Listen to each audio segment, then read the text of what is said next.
numericals for the chapter calorimetry.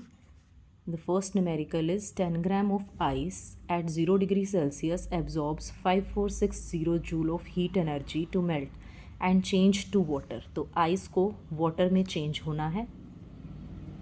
10 ग्राम आपने ice ली है, ice 0 degree Celsius पे है और उसने वाटर में एब्जॉर्ब होने के लिए 5460 जूल हीट एनर्जी एब्जॉर्ब की है और वाटर को 50 डिग्री सेल्सियस पे चेंज करना है. Calculate the specific latent heat. Latent heat आपको कैलकुलेट करनी है while the specific heat is given as 4200 joule per kg per kelvin.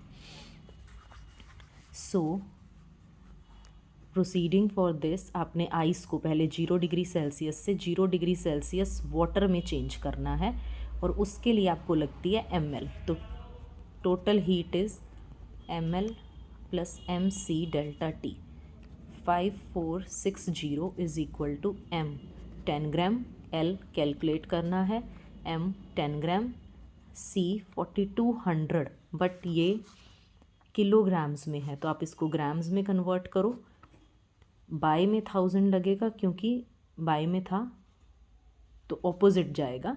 Multiply delta T 50 minus 0, or you can convert it into kelvins too, but difference is same in both the cases. So 5460 is equal to 10L. 20 से 20 गई, calculate करने के बाद आपका 2100 आएगा. Then 10L becomes equal to 5460 minus 2100, which is equal to 3360. L becomes 3360 by 10. Here comes 3360 joule per gram.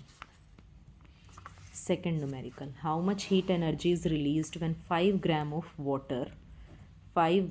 water at 20 degree Celsius changes to ice at 0 degree Celsius. Specific heat capacity water की 4.2 joule per ग्राम पर kelvin है और latent heat of fusion 336 joule per gram है. Then आपको calculate करनी है how much heat energy. Similarly आपने behave करना है कि आपको आइस से पहले कन्वर्ट करने में, मेल्ट करने 20 को कन्वर्ट करना है. How much heat energy is released. जब आप वाटर को आइस में चेंज करोगे तो पहले 20 0 डिग्री सेल्सियस चिल्ड वाटर में कन्वर्ट होगा. उसके लिए आपको लगेगी mc डेल्टा टी और फिर चिल्ड वाटर आइस में कन्वर्ट होगा, उसके लिए लगेगी ml. देन m 5 ग्राम, c 4.2 और delta T 20 minus 0 plus 5 gram into ml 336. तो ये यहाँ पर आ गया 420 प्लस